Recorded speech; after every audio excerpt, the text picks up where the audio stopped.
N'Djamena. Les autres, le télé, vous savez qu'il est parti. J'arrive le lendemain. Ils se réunissent.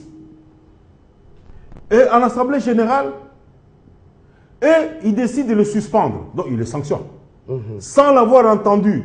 Qu'est-ce que fait-on de la présomption d'innocence? Il semble que c'est conforme d'abord d'après les règlements de l'intérieur. Non, Mathieu. Même, il y a un avocat ici, il y a un journaliste.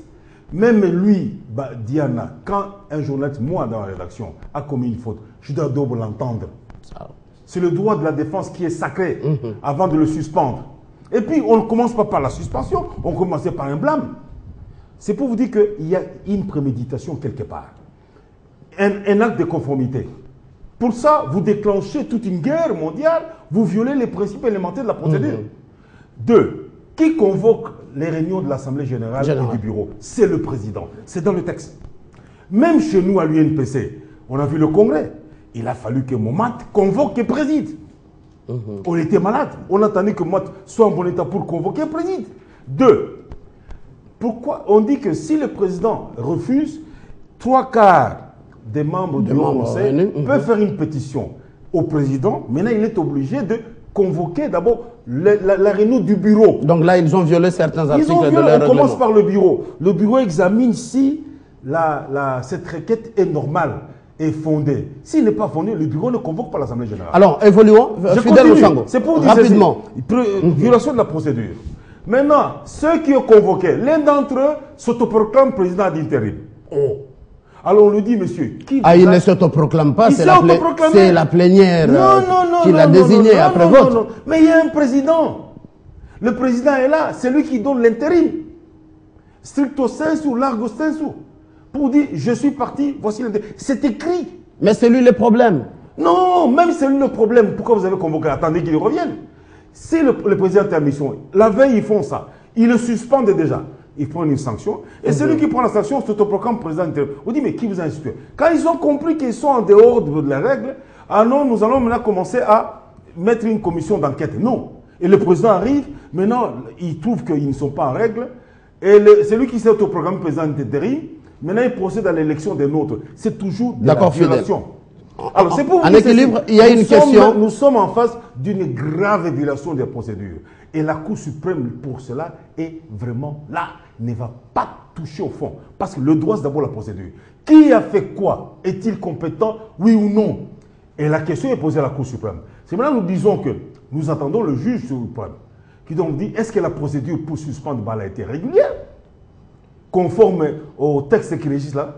Deux, est-ce que les personnes qui ont convoqué, est-ce qu'ils étaient compétents? Trois, est-ce que pour un problème d'un avis de conformité, que le ministre signe, est-ce qu'il faut vous semblez banaliser les problèmes d'un acte de conformité. Non. Pourtant, c'est un grand document. Qu'est-ce que c'est un acte de conformité? Parce que parmi ceux qui font double boulot, d'après l'enseignement que j'ai vérifié, il y a ceux qui ont amené sa présidente. Nous avons un média qui doit comparaître. Bon, il pose la question, vous êtes passé par la commission technique, quels sont les éléments? Tel élément, d'après nous. Ok, ici.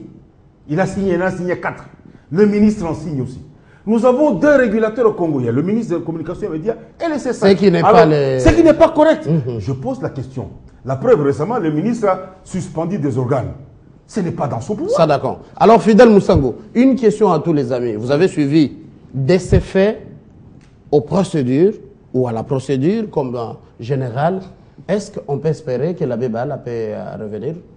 Alors, Mathieu, je crois que je suis d'avis, parce qu'il y a toujours des éléments qui s'ajoutent. Vous savez, dans ce pays, pour accéder à certaines informations, on a toujours besoin de lire un journal. Et les journaux, vous savez dans quel contexte on les écrit. Si vous n'avez pas lu le phare, vous n'avez pas lu les potentiels, vous lisez n'importe quoi et ça vous pose un problème à la fin.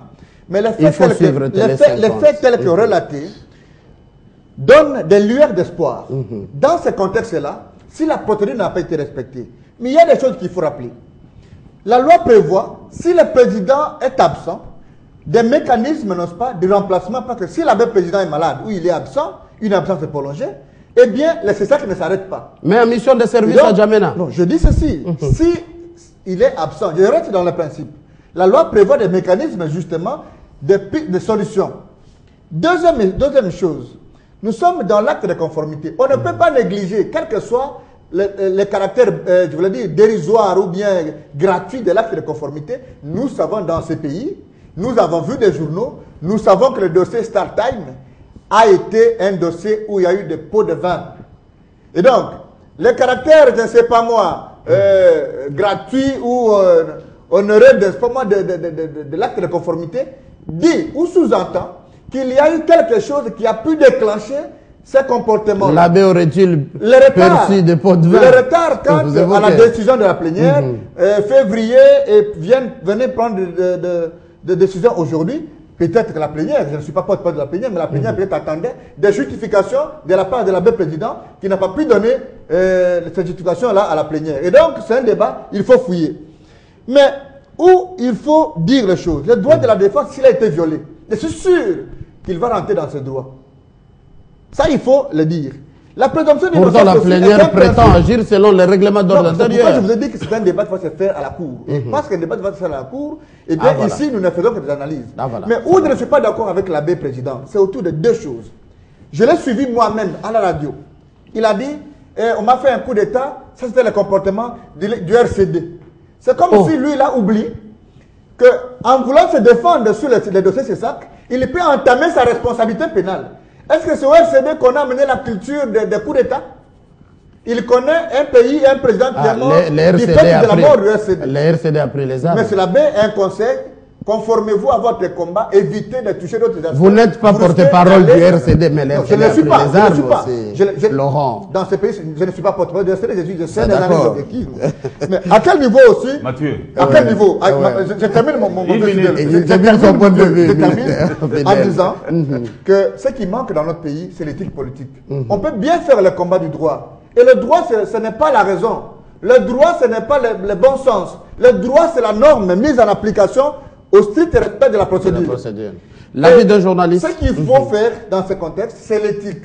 Si M. Diana, vous êtes l'éditeur, malheureusement pour vous, vous êtes le chef, mais M. Fidel Moussangou, si vous êtes quelque part et que vos agents du phare vous disent, M. Fidel, nous n'avons plus conscience à vous. Il y a le droit, c'est bien, il faut le respecter. Mais à un moment donné, si les pères vous mettent en cause, apprenons à démissionner. Ça relève de l'éthique et de la gouvernance. On n'est pas. De nouvelles alors, Fidel, vous allez réagir tout à l'heure. Merci. Un journaliste, M. Diana. Oui, tout à fait. Lorsque j'ai dit au départ que la procédure ayant été violée, donc ce qui est arrivé ressemble à un coup d'État. C'était justement ça. Voilà. Ce que Fidel Moussangou vient de dire. Je n'avais pas dit que le coup d'État, parce qu'on est allé casser, mais au départ, pour qu'on vienne casser. Donc le coup c'est pas eux qui ont cassé, c'est la police judiciaire. Voilà, là c'est la police judiciaire. C'est le président Baala qui l'a dit lui-même. Oui, c'était un coup d'État. Oui, mais tu as réagi à ce que tu as entendu sur ce plateau et tu l'as dit.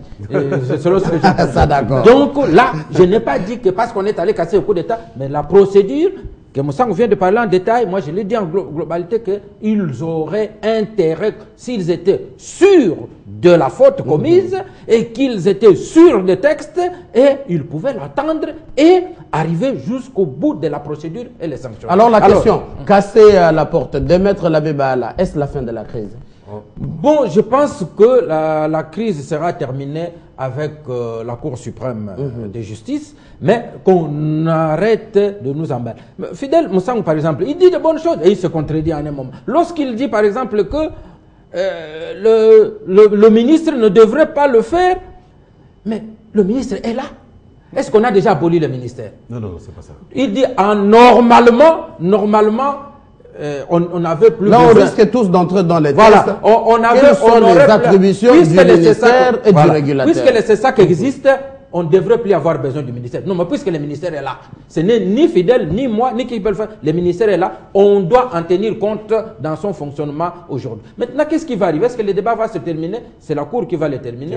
Mais avec jurisprudence. Fidel, votre Le problème est celui-ci. Tout à l'heure, on revient à vous. Écoute, il y a une pique. Quand Baala parle du RCD, il fait une pique à Kinke et à Mende. C'est des ancêtres du RCD. C'est tout. Il a fait malignement, ne vous en faites pas. Et Baala est victime du RCD.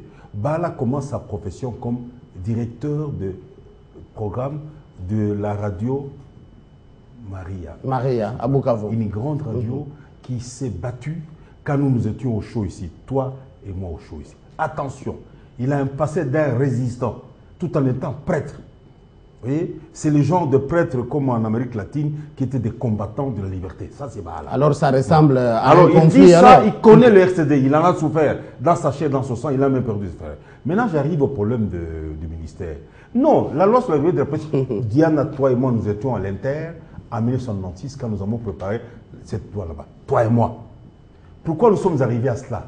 Nous sommes arrivés à cela parce que nous avons compris que, conformément au principe du parallélisme des formes, c'est celui qui donne qui retire.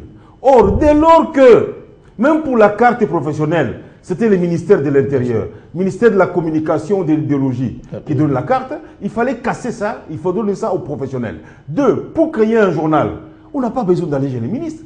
C'est Diana, carte de professionnel comme Mathieu. Il crée son journal, il écrit immédiatement. La carte, elle est là. là. Je suis tel, carte numéro ceci, je crée mon journal demain. Il commence à produire son journal dès lors qu'il a écrit au ministère, enfin au CESAC, à l'UNPC, à l'OMEC, et puis au gouverneur, au bourgmestre de lieu. Il commence maintenant, les formalités administratives viennent après. Nous avons gagné ça. Mais, tu te rappelles au ACRPT, toi et moi nous sommes battus pour ça, nos délégués ont été distraits. Ils ont introduit des incises liberticides. C'est d'où vient le pouvoir des Mènes de Bénin. Mais alors, on a dit non, en attendant la mise en place d'un régulateur, mais le ministre des Communications joue le régulateur. Mais curieusement, mon ami Lambert et mon frère Lambert continuent à jouer au régulateur. Alors que le régulateur est présent. Oui, j'ai dit, mais vous là, qu'est-ce que vous faites là? Ah, Fidèle, tais-toi.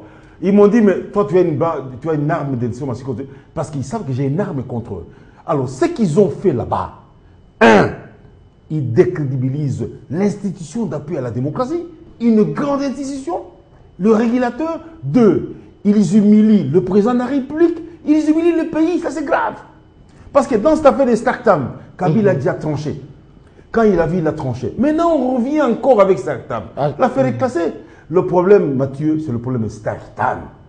Parce que l'avis de conformité, c'est au mois de février. Nous sommes déjà en octobre. En octobre. La vie est valable. Janvier, deuxième élément. Comme la vie est gratuite, parce que si la vie était payante, Startam devait payer à la DGRAD. Parce que ce n'est pas payant, c'est gratuit. Donc, les procédures, là, les taxes fiscales et parafiscales, Startam les a payées là où il doit les payer. Mais la vie est gratuite. C'est comme quand nous faisions un journal. Quand j'écris à l'UNPC, je ne paye pas. Maintenant, nous continuons à payer un $500 au secrétaire général du ministère. On ne va plus le payer, on doit le payer au CESAC. Comme pour la carte professionnelle, nous payons combien? $15, non? On paye ça où?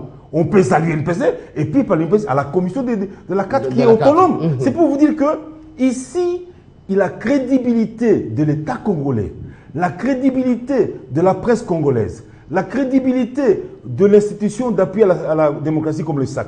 Et attention, la crédibilité de celui qui est le garant de la nation et vous l'avez déjà défini là. Et bafoué par des actes de rébellion et attention, des actes de barbarie. Fidèle Moussango et tous les amis, deuxième thématique très importante, la révision de la Constitution, c'est depuis le mois de juillet dernier que d'ailleurs le gouvernement avait déposé un projet de la révision de quelques articles de la Constitution, mais l'actualité c'est à quoi a accouché la réunion de la famille politique, la majorité présidentielle, une réunion qui serait tenue secrètement, a eu lieu ici à Kinshasa, la capitale. Mais dans ce débat de la révision constitutionnelle, l'Église catholique s'y est aussi invitée. Alors, Monsieur Janvier Tchovu, vous êtes le point focal de l'opposition au Katanga. Votre point de vue, est-ce que revoir la Constitution, c'est pas constitutionnel? Donc, s'il faut que je réponde à votre question, la Constitution de la République démocratique du Congo comporte en elle, ou porte en elle, les germes de sa révision. Il est clairement indiqué les matières qu'on peut toucher et d'autres qu'on ne peut pas toucher. Ça, d'accord. Mais notre crainte, pas seulement l'opposition du Katanga, la société civile du Katanga a été la première société civile de la République démocratique du Congo à produire la pétition contre la révision constitutionnelle. Aujourd'hui, dans ces débats, et pourquoi vous êtes contre la révision? Je continue. Aujourd'hui, dans ces débats, certains bons citoyens de la majorité, parce que les bons citoyens sont partout. Au Katanga, déjà, la majorité, par le canal du bâtonnier Mouyambo, a haussé aussi le ton. Il est contre la révision constitution. Au Katanga, lorsque vous entrez au Katanga, au fin fond du Katanga, il y a